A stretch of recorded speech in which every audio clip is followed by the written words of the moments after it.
Está no ar o seu programa Bíblia Fácil, mais uma semana para a gente estudar a Bíblia aqui juntos, para a gente descobrir a vontade de Deus para nós. E nós estamos numa temporada toda especial, gravando a partir de Dallas, nos Estados Unidos, com os nossos amigos aqui que querem estudar a Bíblia conosco e com você também. O nosso tema geral são as 3 mensagens angélicas, contidas ali em Apocalipse capítulo 14, a partir do versículo 6. Mas nós estamos estudando toda a Bíblia a partir dessas 3 mensagens. A Bíblia é assim, toda interligada. E quando você estuda um assunto, você acaba passando por todo o conteúdo bíblico e descobrindo o que Deus quer de você e para você. E hoje nós vamos estudar um tema muito, eu diria, complexo.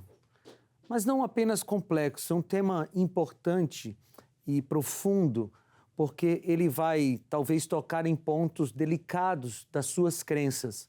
Mas você sabe que todas as vezes que a Bíblia toca em algum ponto que nos fere, é para nos salvar.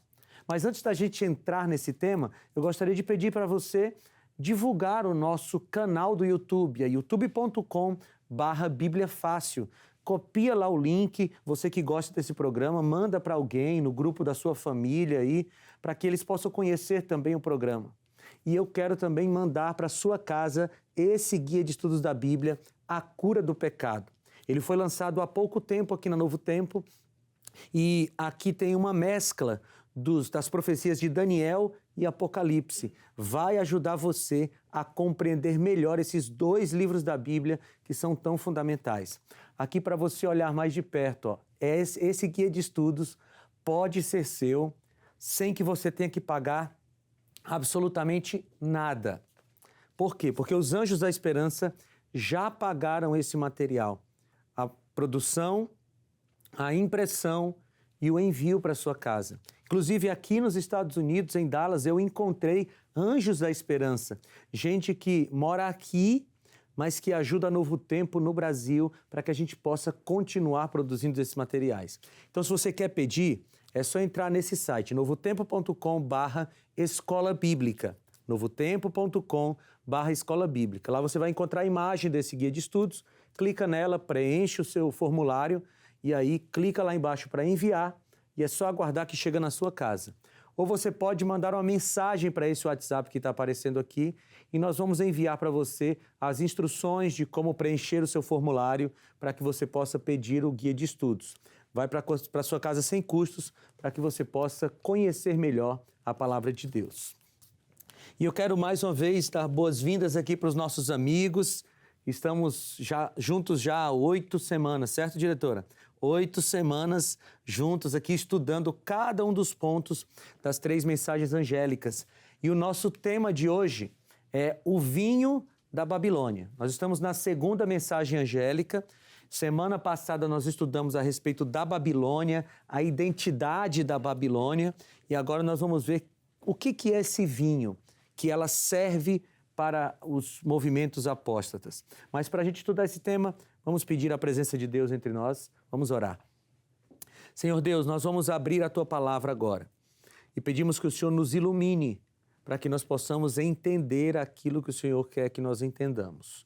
Esteja entre nós aqui através do Teu Santo Espírito e com as pessoas que me assistem em casa também, em nome de Jesus. Amém.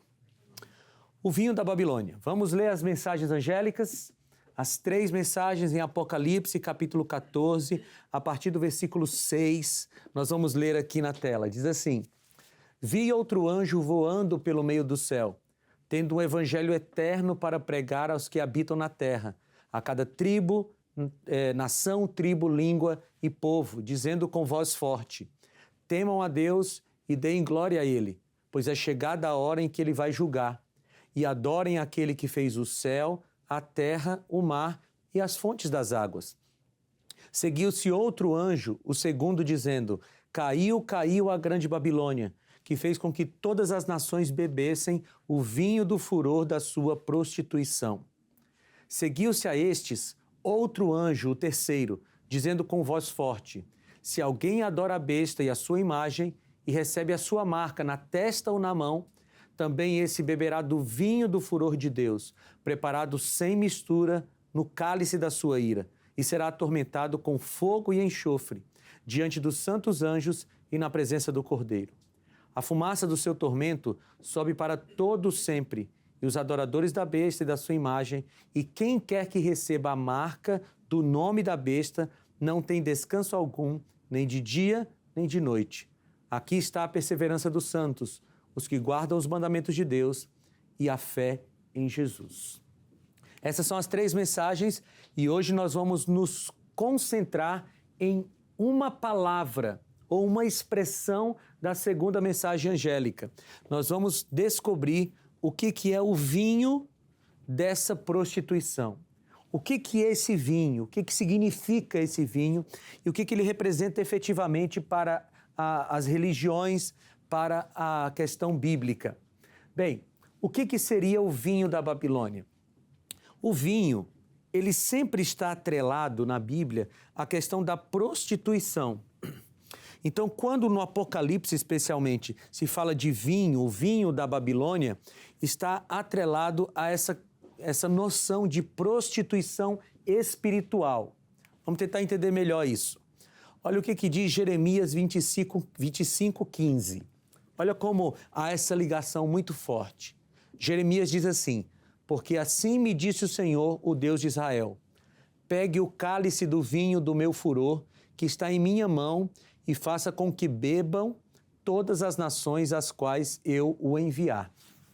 Então, quando João estava escrevendo o Apocalipse, ele usou centenas de citações diretas ou indiretas do Antigo Testamento. Mais ou menos 600 citações do Antigo Testamento você encontra de maneira direta ou indireta no Apocalipse. E aqui tem uma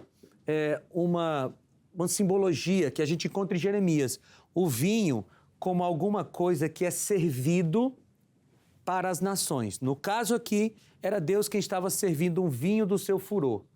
Mas lá na Babilônia é um vinho de doutrinas falsas. Apocalipse 17:4 diz assim: a mulher estava vestida de púrpura e de escarlate. Essa mulher, a mulher de Apocalipse 17, é uma igreja apostatada. Ela está montada sobre a besta e ela é uma igreja apostatada. Quando você vir mulher no Apocalipse, é isso. Então vamos lá. A mulher estava vestida de púrpura e de escarlate, enfeitada com ouro, pedras preciosas e pérolas. Tem na mão um cálice de ouro transbordante, de abominações e das imundícias da sua prostituição. Então veja, aqui tem um símbolo, uma mulher, uma igreja. Uma igreja que tem um cálice na mão, de ouro. O cálice é de ouro, olha o detalhe. Ou seja, é uma igreja que tem muitos recursos financeiros. É uma igreja rica. E essa igreja, nesse cálice de ouro, tem o vinho, né? E esse vinho, ele transborda com as abominações e as imundícias da sua prostituição. Então, dentro daquele cálice de vinho, aquele cálice de ouro, tem abominações e imundícias da sua prostituição.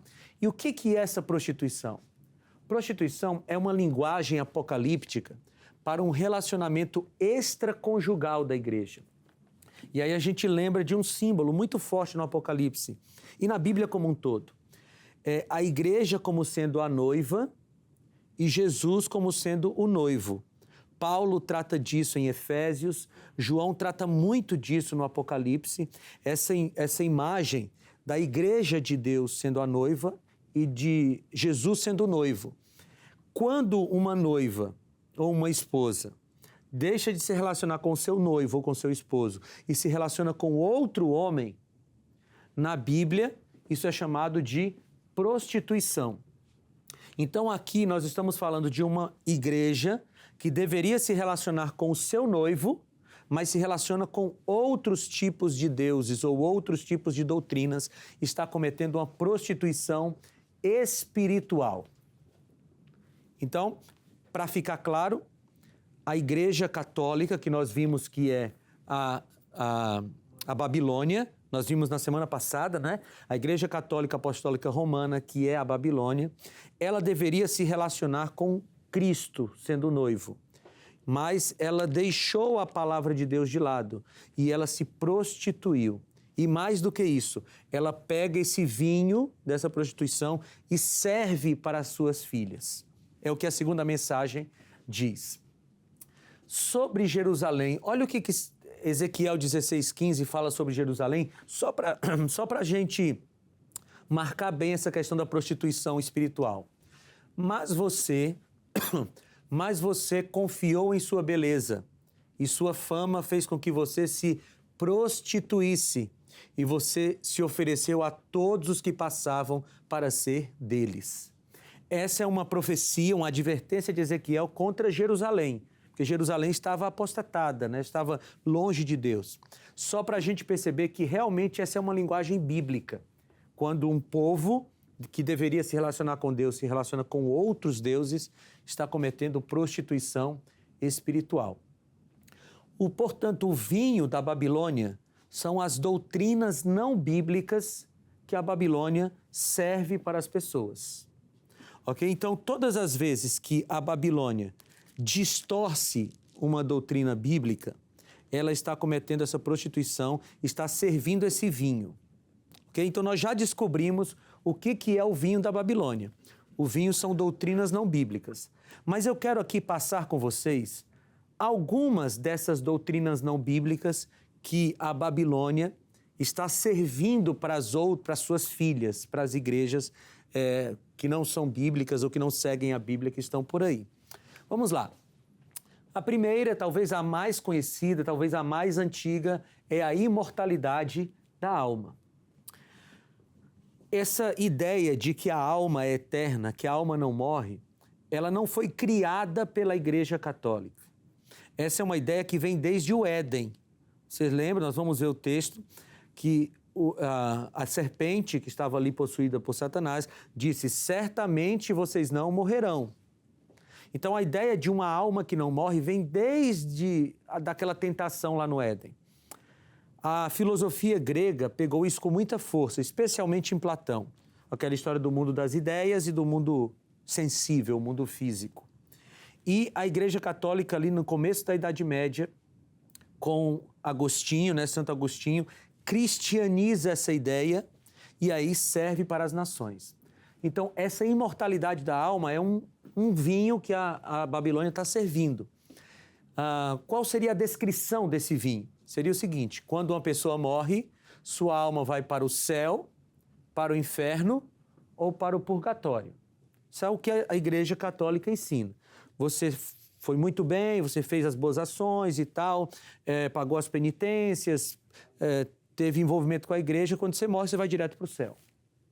Ou a sua alma vai direto para o céu. Você foi ruim, foi mal, vai direto para o inferno.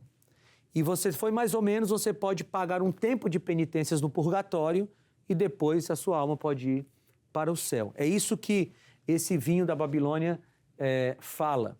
Mas será que isso combina com a Bíblia? Mas vamos lá, vamos ver o que a Bíblia diz sobre a imortalidade da alma. Como o homem foi formado? Isso aqui é o começo de tudo. Se você quer entender a morte, você tem que entender a vida.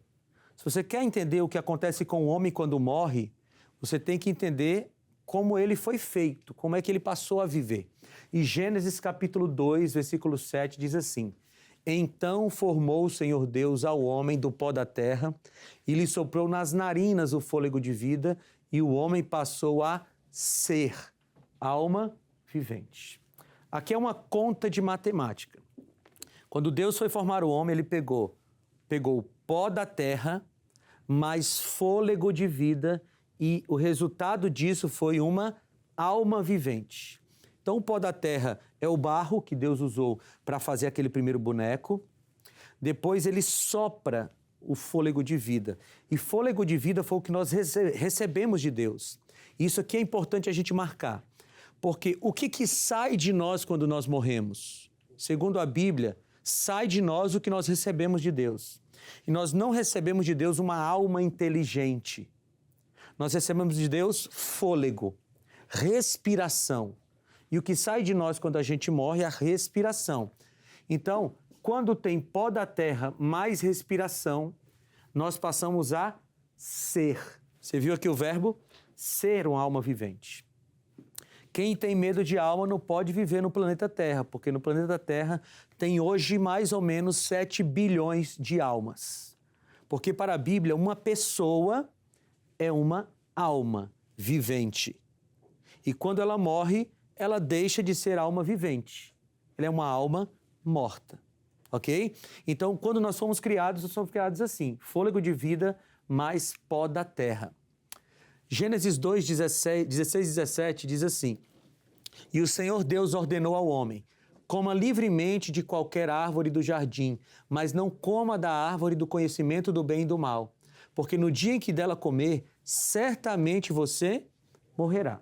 A afirmação de Deus foi: você vai morrer. Fala, Rafael. O fôlego de vida é similar a espírito de vida? Exatamente. Você vai encontrar na Bíblia toda várias palavras para retratar fôlego de vida. Você vai encontrar espírito, algumas vezes até a palavra alma, mas são todas traduções de palavras do hebraico e do grego que querem apontar para o fôlego de vida. Então, dependendo da tradução, você vai encontrar espírito, vai encontrar alma, mas sempre no sentido de fôlego. E você nunca vai encontrar em nenhum lugar da Bíblia a palavra espírito ou alma relacionado a um ser inteligente, como se diz por aí.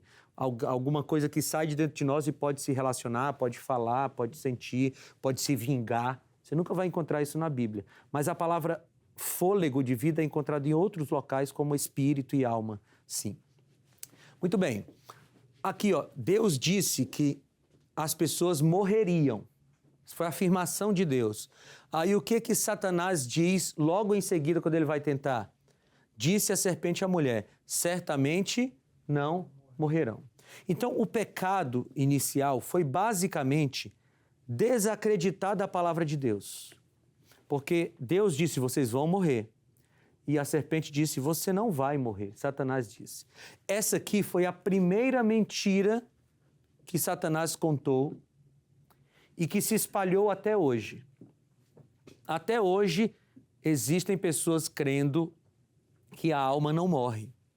E veja, isso começou na Igreja Católica, do ponto de vista do cristianismo, e foi se espalhando.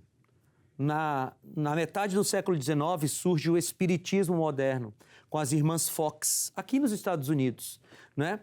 Aquela história das irmãs Fox estavam em casa e elas começaram a ouvir batidas na parede e elas começaram a se comunicar com esses espíritos que batiam na parede. Então elas diziam uma coisa: confirme dando uma pancada, confirme dando 2 pancadas. E surge o espiritismo moderno a partir daí. Mas se você olhar hoje na nossa realidade, os filmes infantis já retratam essas coisas. Você está assistindo um filme infantil e lá o personagem morre e a alma sai. Não é? Esses dias eu estava vendo uma reportagem do gibi da Turma da Mônica, que agora tem uma coleção toda só sobre o espiritismo para ensinar para as crianças. Então, essa história de que a alma não morre, ela se espalhou. Ela é um vinho que foi servido para a humanidade, o vinho da Babilônia, e se espalhou para todo canto. E hoje é comum, né, você ouvir pessoas falando de espíritos e de pessoas que morreram e que reencarnaram. Isso tudo é contra aquilo que Deus estabeleceu. O que acontece quando alguém morre? Trouxe 2 textos aqui que são muito claros. Felipe, pode falar. Com base no que você estava falando com relação ao espiritismo, a gente também pode ir por uma linha onde, de fato, o inimigo pega esse tema para se aproveitar e aí mudar todo o contexto. Sim, com certeza, né? Ele criou essa história lá no começo. Ele criou a história do não morrerás. E agora ele vai aperfeiçoando essa sua história. Agora perceba como é perigoso isso. Se a alma não morre, ela vai se aperfeiçoando, porque o que diz o Espiritismo, que é uma consequência dessa doutrina do céu, do inferno e do purgatório, o que diz o Espiritismo é o seguinte, que a alma ela não morre, ela volta para um lugar e depois ela reencarna e evolui.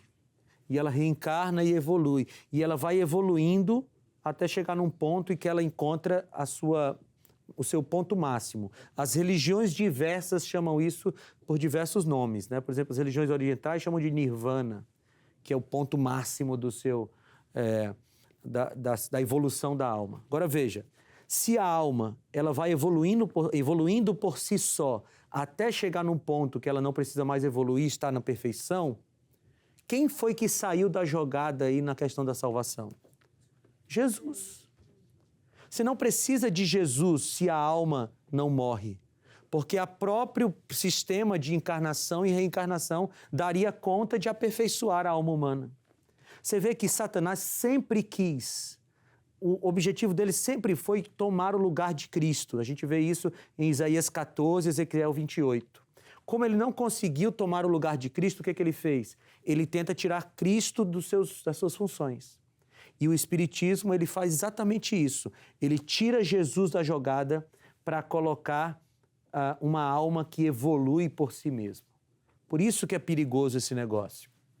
O que acontece quando alguém morre? Eclesiastes 12, 6 e 7. Antes que se rompa o fio da prata, e se despedace o copo de ouro, e se quebre o cântaro junto à fonte, e se desfaça a roda junto ao poço, e o pó volte à terra como era, e o espírito aqui, Rafael, olha, e o espírito volte a Deus que o deu. Como é que a gente desvenda esse negócio do espírito? É só a gente voltar para Gênesis. O que foi que Deus deu para o ser humano? Fôlego. Então, o que Deus deu, volta para ele. Aqui em Eclesiastes, chamado de espírito, mas é o fôlego de vida. Eclesiastes 9, 5 e 6. Porque os vivos sabem que hão de morrer, mas os mortos não sabem coisa nenhuma, nem tampouco terão eles recompensa, porque a sua memória jaz no esquecimento. Amor, ódio, inveja, para eles já pereceram. Para sempre não têm eles parte em coisa alguma do que se faz debaixo do sol. Ou seja, a pessoa morreu, ela não volta para puxar o seu pé na cama. Ela não tem ódio, ela não vem se vingar. Quando a pessoa morre, ela está num sono profundo. Jesus chama a morte de sono em João capítulo 11. Quando Lázaro morreu, ele disse, Lázaro está dormindo. Então, por que é um sono profundo? Porque quando você está dormindo, você não sabe o que se passa. Você fechou os olhos ali à noite, dormiu na sua cama, o dia amanheceu e você não tem como dar conta do que aconteceu ao seu redor. Você está inconsciente. E a situação do homem na morte é uma situação de completa inconsciência. Não tem comunicação entre vivos e mortos. Muito bem. Aqui tem mais alguns textos. Ezequiel 18:4 diz, eis que todas as almas são minhas. Como é a alma do Pai, assim também a alma do Filho é minha. A alma que pecar, essa morrerá. Ezequiel 18:4. Ou seja, o profeta Ezequiel está afirmando que a alma morre. Larissa, pode falar. Eu queria saber, assim, com relação a, vamos supor um exemplo, uma pessoa que matou alguém e não houve aquele tempo de ter pedido perdão a Deus antes de morrer, aí morreu, aí tá dormindo. Uhum. Aí, no caso, antes de Jesus voltar, vai ter algum período, assim, para que ela possa tentar se arrepender ou... Você fala do assassino, certo? Sim. Sim, o assassino matou alguém, ele morreu sem se arrepender do pecado, ele morreu perdido. O tempo de arrependimento é enquanto nós temos vida. O que vai acontecer com a pessoa depois que morreu? Vou descrever para você rapidinho. Você pode ler isso com calma em Apocalipse capítulo 20 e 21. A pessoa morreu perdida. Quando Jesus voltar, ela continua morta. Quem está vivo e perdido, morre. E vai passar o milênio todo morto. Jesus voltou, tem um morto que está salvo. O que acontece com ele? Ressuscita. E o vivo que está salvo, continua vivo. Eles se reúnem e vão para o céu passar o milênio com Jesus. Terminou o milênio, vai haver uma segunda ressurreição, que é a ressurreição dos perdidos. Eles não ressuscitam para receber uma nova chance, não. Eles ressuscitam apenas para receberem o pagamento final, que é a morte eterna. Então, se alguém tem que se arrepender dos seus pecados, tem que ser agora, enquanto está em vida. Essa morte eterna não vai ser que nem a gente... vai ser ranger de dentes, inferno, açoite, não. Ele vai, de fato, vai encerrar. Ele vai ser eliminado. Inclusive, tem um tema na terceira mensagem angélica que é sobre o inferno. O inferno existe? Aí eu quero que vocês tenham calma, você de casa também tenha calma, porque na terceira mensagem angélica nós vamos tratar um tema inteiro sobre o inferno. Ele existe, não existe? Quando uma pessoa morre, fica sofrendo para sempre ou ela é eliminada, tá bom? Mas já te adianto a resposta, a morte eterna é eliminação. A pessoa deixa de existir, não tem memória, não tem sofrimento eterno, até porque um sofrimento eterno não combinaria com o amor de Deus e nem com a Bíblia, não é? Muito bem, 1 Timóteo 6,16. O único que é imortal, quem é o único que é imortal? E que habita em luz inacessível, a quem ninguém viu nem pode ver, a ele seja a honra e poder para sempre. Amém. O único que é imortal é Cristo. E finalmente Hebreus 9, 27 e 28. Da mesma forma como o homem está destinado a morrer uma só vez e depois disso a enfrentar o juízo, assim também Cristo foi oferecido em sacrifício uma única vez para tirar os pecados de muitos. E aparecerá a segunda vez, não para tirar o pecado, mas para trazer salvação aos que o aguardam. Então, o que acontece quando alguém morre? Acabou a consciência. Não tem céu, nem purgatório, nem inferno. Nós vamos para um breve intervalo e a gente volta já já com mais Bíblia Fácil.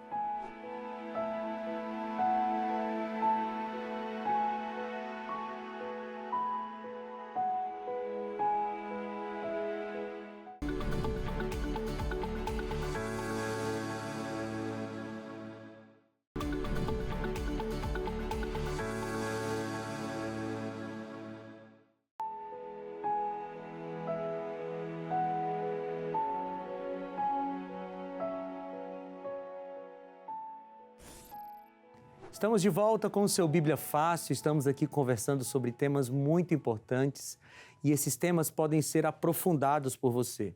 Nós queremos oferecer para você esse guia de estudos, A Cura do Pecado, para você poder conhecer melhor esses temas bíblicos. Aqui você vai conhecer temas de Daniel e Apocalipse e esse guia de estudos pode ser seu de graça.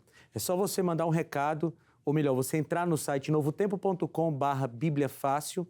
Desculpa, o site é outro, tá? novotempo.com/escola bíblica. novotempo.com/escola bíblica. Lá você vai encontrar a imagem desse estudo, você clica nela, faz seu cadastro e espera que o estudo vai para sua casa. Ou você pode mandar uma mensagem para esse WhatsApp e nós vamos mandar uma mensagem de volta orientando você como você fazer o seu cadastro para você poder ter o seu guia de estudos também, A Cura do Pecado. Mas peça porque ele vai te ajudar a compreender melhor a Bíblia. Pede agora, tá bom? Vamos continuar aqui o nosso tema. Gabriel, você quer fazer uma pergunta? Pode fazer. Pastor, ali em Ezequiel 18:4, Deus diz que todas as almas são minhas. Aquela frase, vendeu a alma para o diabo, existe? E se existe, de que forma a pessoa pode fazer isso? É possível a pessoa fazer pactos com o diabo como se faz pactos com Deus. Quando Ezequiel diz todas as almas são minhas, Deus está falando de maneira genérica que todos os seres humanos, em última instância, pertencem a Ele. Mas os seres humanos desfrutam de uma liberdade plena, inclusive para rejeitar a Deus. Então, essa expressão vendeu a alma ao diabo, ela pode ser entendida como alguém que fez um pacto com o inimigo de Deus, de servi-lo, de obedecê-lo. Da mesma forma como você pode fazer um pacto de servir e obedecer a Deus, você pode fazer com o inimigo de Deus, você é livre para isso.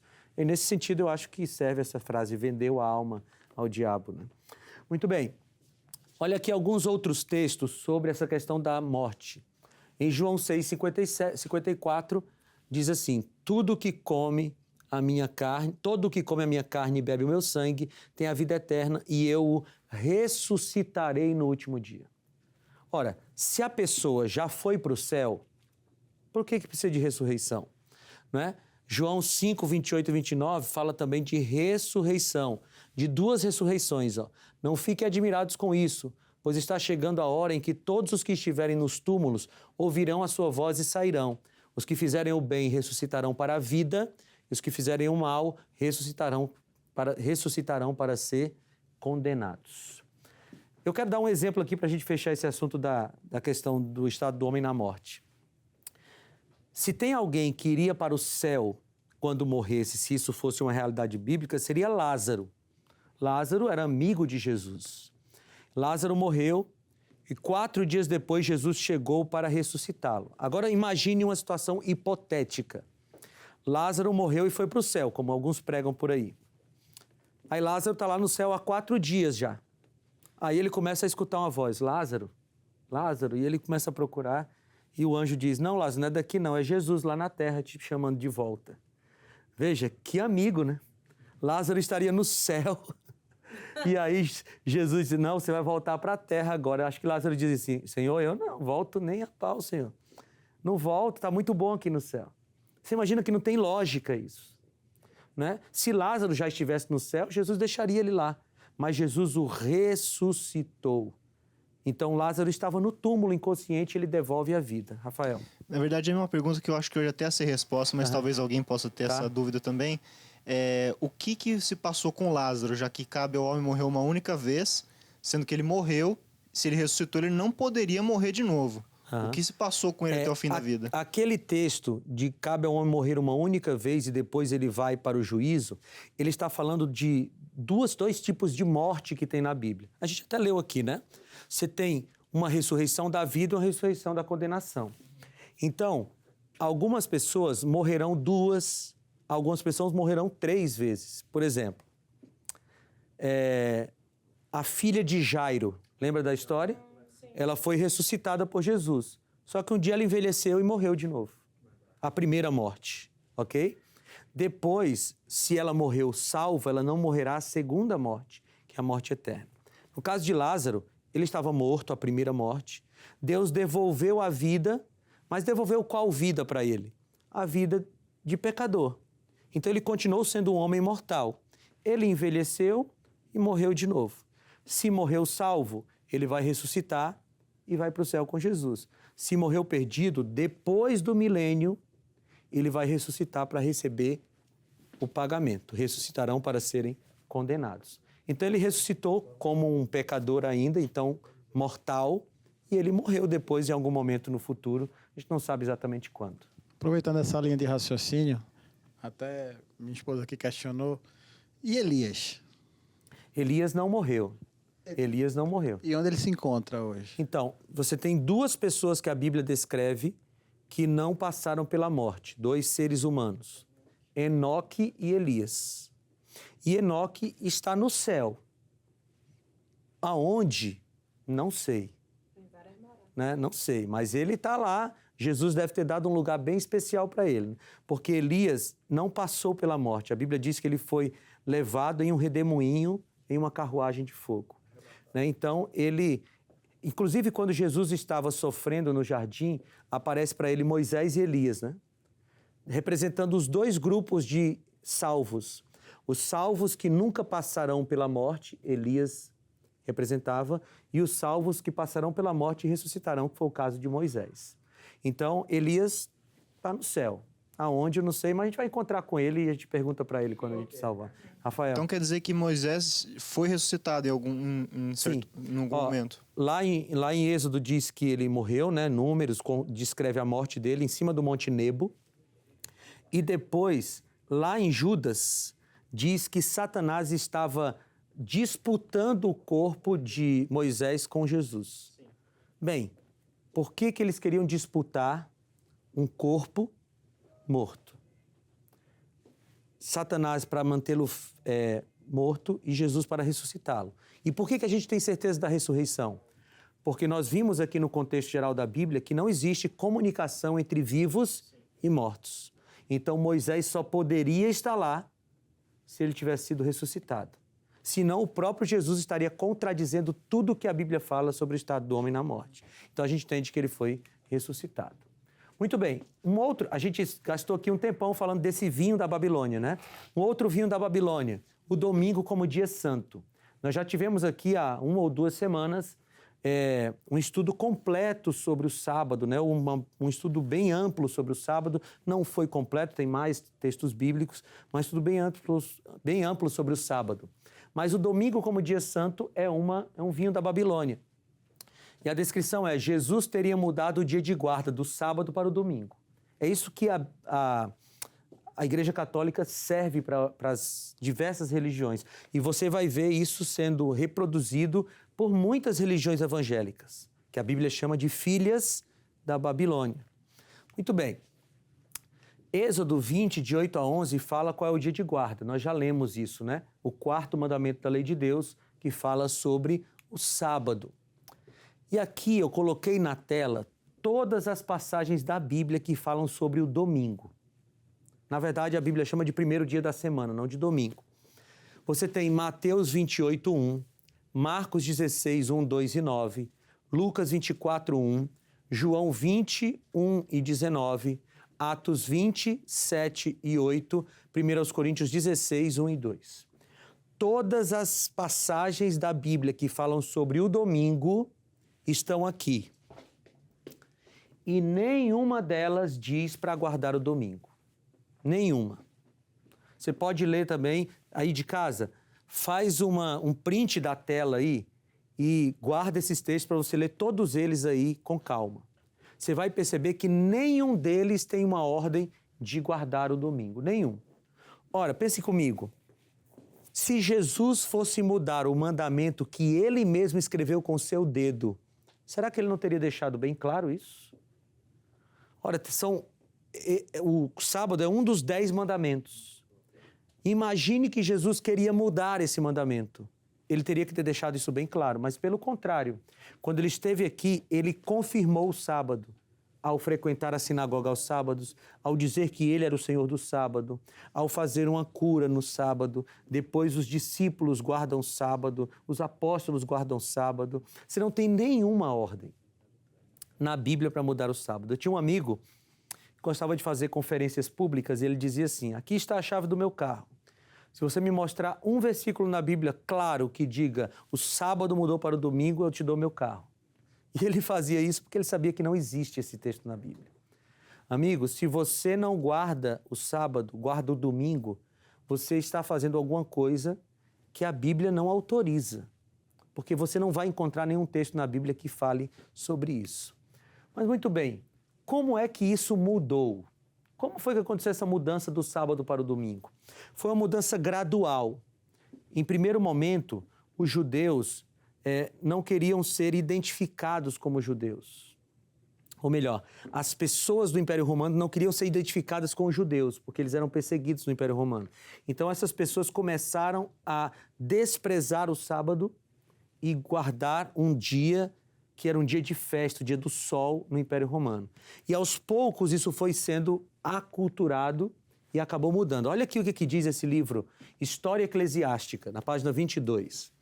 O 7º dia continua a ser guardado pelos seguidores de Cristo durante vários séculos. Contudo, ao lado do sábado, houve uma gradativa observância do que se tornou conhecido como o Festival da Ressurreição, celebrado no primeiro dia. Essa observância data pelo menos da metade do 2º século. Então, os cristãos celebravam a ressurreição de Jesus, mas guardavam o sábado ainda. Muito bem.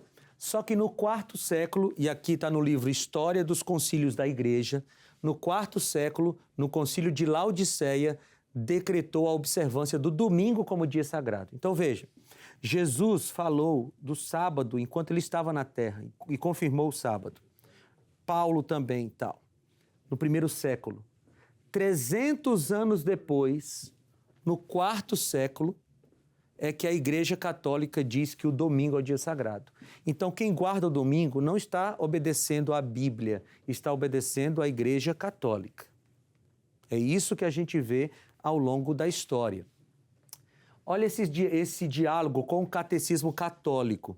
Está num livro também sobre a doutrina católica. Qual é o sábado? O sábado é o 7º dia. Por que observamos o domingo em lugar do sábado? Observamos o domingo em lugar do sábado porque a Igreja Católica transferiu a solenidade do sábado para o domingo. E aqui há um ponto que eu admiro demais nos católicos. Admiro demais. Eles são honestos. Por que eu digo isso? Porque eles admitem com palavras claras. Nós guardamos o domingo porque a Igreja mudou do sábado para o domingo. Eles são honestos. Eles admitem que o sábado está na Bíblia. Mas eles dizem nós guardamos o domingo porque a Igreja mudou. Diferente de muitas igrejas evangélicas que querem encontrar um artifício, fazem uma ginástica teológica para tentar encontrar o domingo na Bíblia. E não tem como. Então é melhor você ser sincero como os católicos e dizer, olha, nós guardamos o domingo porque a igreja mudou. E eles admitem isso e está muito claro, né? Muito bem. Então, um segundo vinho da Babilônia é a questão do domingo. Ela serviu, e percebam como é bem fiel à profecia. A Babilônia serviu esse vinho para suas filhas. A gente vê isso hoje. A Igreja Católica guarda o domingo. Você tem um monte de igrejas evangélicas que também guardam domingo porque beberam desse vinho. Outro vinho da Babilônia, modelos não bíblicos de casamento. E a gente vê isso hoje de maneira muito forte. Qualquer tipo de união conjugal é aceita por Deus. Essa é a descrição. E você vê isso muito forte no mundo cristão hoje. Né? Igrejas que estão apoiando esse tipo de descrição. Né? E olha, o que a Bíblia fala sobre casamento? Nós já conversamos, inclusive, um pouco sobre isso, né? Em algumas semanas atrás. Gênesis 2, 21 a 24. Então o Senhor Deus fez cair pesado sono sobre o homem. Este adormeceu, tomou uma das suas costelas e fechou o lugar com carne. E a costela que o Senhor Deus tomara do homem transformou-a numa mulher e lhe a trouxe.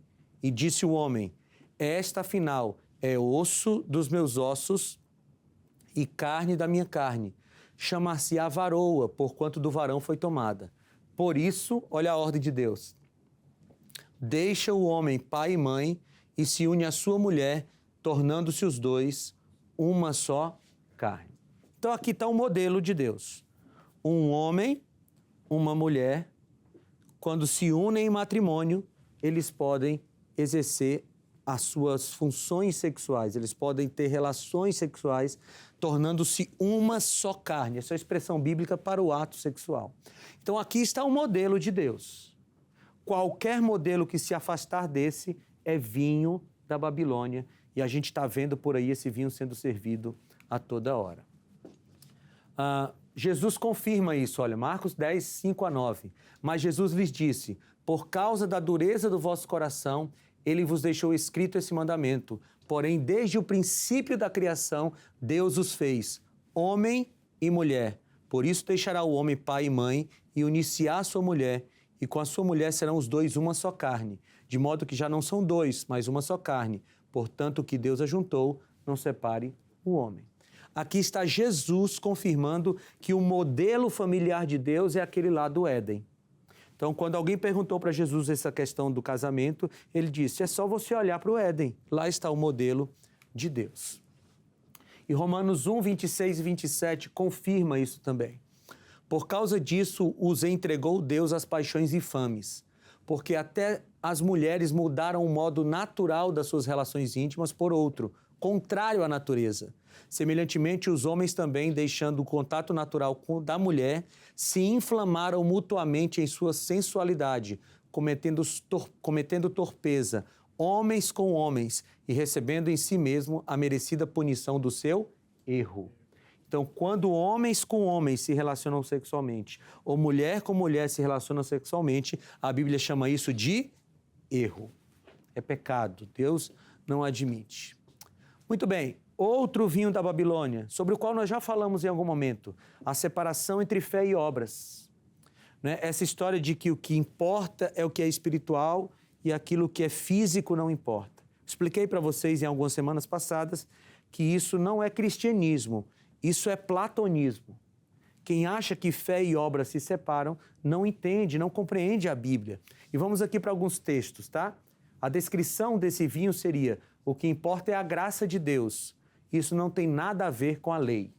Essa seria a descrição desse vinho da Babilônia. O que a Bíblia diz? Já expliquei que é uma ideia platônica e Efésios 2, 8 a 10 esclarece esse assunto. Diz assim: porque pela graça sois salvos, mediante a fé. E isto não vem de vós, é dom de Deus, não de obras para que ninguém se glorie. Pois somos feitura dele, criados em Cristo Jesus para as boas obras, as quais de antemão preparou para que andássemos nela. Então veja, nós somos salvos pelo quê? Pela graça, mediante a fé. Ou seja, a fé é a mão que agarra a graça. Mas quem tem todo o mérito nisso? Jesus, que estende a sua graça para nós. Então nós somos salvos pela graça, sem obras. Mas as obras estão juntas com essa salvação, porque esses salvos foram salvos para boas obras. Então Deus espera sim que os seres humanos unam a graça de Cristo com as obras da lei. A graça de Cristo com a obediência à lei. Elas não se separam. Elas são como dois lados de uma moeda, como as duas asas de um pássaro. Não pode ser uma ou outra, tem que ser uma e outra, ok? Muito bem. Mais um texto em 1 Tessalonicenses 1,3 diz: recordando-nos diante do nosso Deus e Pai da operosidade da vossa fé. Olha que expressão, operosidade da vossa fé, da abnegação do vosso amor e da firmeza da vossa esperança em nosso Senhor Jesus Cristo. Ou seja, a fé bíblica é uma fé que opera, uma fé que age, é uma fé que não está parada, que não é só um conceito, é uma fé que está em ação. Você quer ver outro vinho da Babilônia? Aquela famosa teologia da prosperidade. A teologia que diz que quando alguém aceita Jesus, essa pessoa tem que enriquecer. E ouvi um teólogo da prosperidade dizendo assim: você tem que devolver a sua oferta, dar a sua oferta, porque Deus vai ficar em dívida com você. É interessante isso, né? Imagina Deus Todo-Poderoso em dívida com o ser humano. Isso é irracional. Mas a teologia da prosperidade diz isso, né? A bênção material é o grande objetivo de Deus para os seres humanos. E isso é errado. Qual é o grande objetivo de Deus para os seres humanos? A salvação. Alguns seres humanos vão trabalhar e, devido ao fruto do seu trabalho, vão acumular riquezas. Outros seres humanos não vão acumular riquezas. E essa dinâmica faz parte do mundo, das escolhas pessoais. Sabe, um ateu que trabalha muito, ele vai acumular dinheiro. Um cristão preguiçoso vai ser pobre. Isso é consequência das suas escolhas. Mas o grande objetivo de Deus para nós é a sua salvação. Você quer ver aqui um texto, né? O Filho do Homem veio buscar e salvar o que estava perdido. Né? Jesus falou: no mundo passareis por aflições, mas tem de bom ânimo, eu venci o mundo. Outro vinho da Babilônia, a teologia da libertação. E aqui diz, olha, o Evangelho tem preferência pelos pobres e deve ter como objetivo a libertação social. O Evangelho deve ser auxiliado pelas ciências sociais. E leia ciências sociais aqui como marxismo. A teologia da libertação é basicamente uma sacralização do marxismo.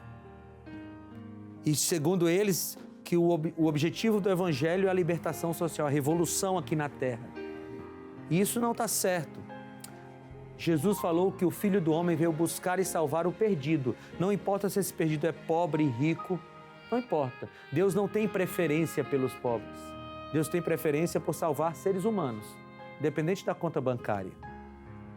João 18,36 diz: respondeu Jesus: o meu reino não é deste mundo. Se o meu reino fosse desse mundo, os meus ministros se empenhariam por mim, para que não fosse eu entregue aos judeus, mas agora o meu reino não é daqui. Jesus foi muito claro. O objetivo de Jesus não foi fazer revolução social, senão ele teria mexido com o Império Romano quando ele estava aqui. Mas não é esse o objetivo de Deus. O objetivo de Deus é estabelecer o seu reino de glória. E lá sim vai ter justiça para todas as pessoas. Agora a pergunta para a gente terminar é: como se prevenir do vinho da Babilônia? João 8,32 diz: e conhecereis a verdade, e a verdade vos libertará. E o que é a verdade? Santifica-os na verdade. A tua palavra é a verdade. Amigos, como é que a gente foge do vinho da Babilônia? Abrindo a palavra de Deus, estudando a palavra de Deus e obedecendo a palavra de Deus. Enquanto a igreja cristã estiver amparada na Bíblia, nós estaremos seguros. No dia que a igreja cristã, como já aconteceu com a Babilônia, se afastar da palavra de Deus, aí surgirão diversas doutrinas não bíblicas, como nós temos visto por aí.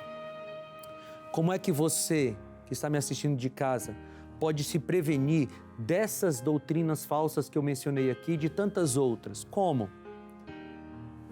É estudando a palavra de Deus. É por isso que aqui na Novo Tempo a gente oferece os guias de estudo da Bíblia, para você poder conhecer mais a palavra, para você se aprofundar nesse texto e para você não ser enganado, para você não ser enganada. Não aceite simplesmente o que um guia espiritual fala por aí, um líder espiritual, seja ele quem for. Não aceite, a menos que ele te prove na Bíblia. Essa é a única forma que nós temos de estarmos seguros no mundo espiritual. E falando nisso, eu preciso te convidar agora para se submeter à palavra de Deus, para conhecer a verdade, como nós lemos, e ser liberto pela verdade. E sabendo que a tua palavra é a verdade. Eu quero convidar você a tomar essa decisão enquanto você ouve essa música.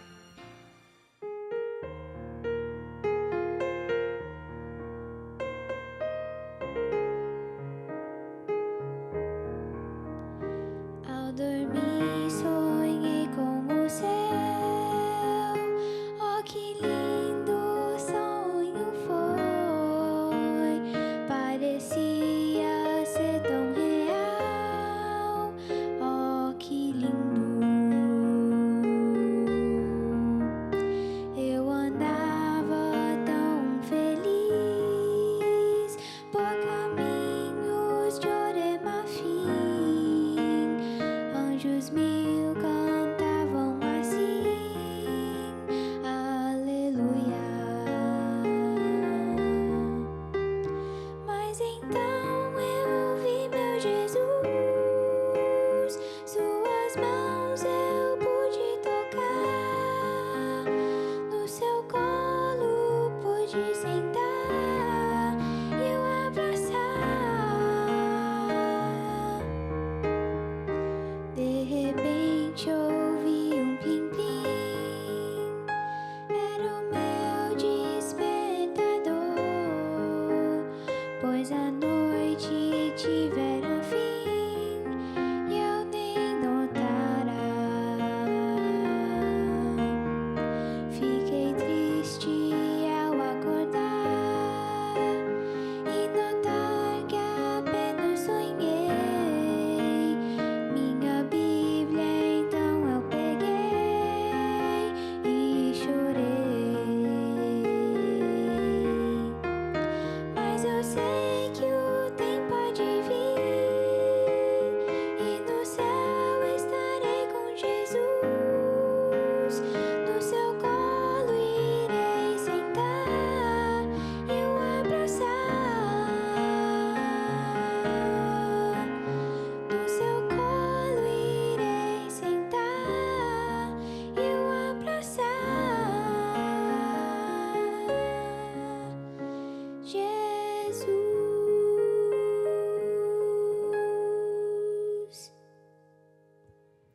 Muito obrigado, Júlia, por essa música tão inspiradora. Sonhar com o céu é o melhor sonho que a gente pode ter, não é? E é exatamente para lá que irão todos aqueles que se mantiverem firmes na palavra de Deus. Porque quando a gente conhece a verdade, a gente entra em contato com a verdade, nós estamos entrando em contato com Jesus. Porque ele disse em João 14,6, eu sou o caminho, a verdade e a vida. E ninguém vai ao Pai senão por ele. Quando Jesus diz que ele é a verdade, ele está dizendo assim, você conhece a verdade, você me conhece. E me conhece através da palavra. E quando você me conhece através da palavra, eu garanto salvação para você. A salvação é só em Cristo. É só por Cristo. É só Ele que nos dá a salvação. Mas a gente só entra em contato com Ele através da palavra. Algumas pessoas conheceram a Cristo a partir da natureza somente, porque nunca tiveram contato com a Bíblia. E Jesus vai julgá-las a partir do conhecimento que elas têm. Mas nós aqui, no Bíblia Fácil, podemos ir a fundo na palavra de Deus. E sabe qual é a grande notícia? é que quanto mais a gente entra em contato com a palavra de Deus, mais próximos de Cristo nós estamos e mais nós teremos a nossa salvação garantida. É simples, é simples. É por isso que eu quero convidar você para orar comigo agora.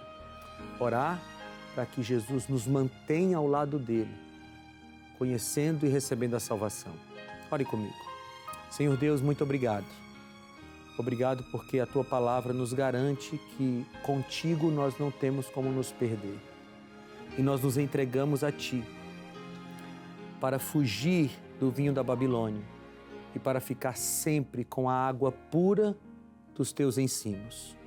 Nós Te pedimos isso, Senhor, pela graça de Cristo e em nome dEle. Amém, Senhor.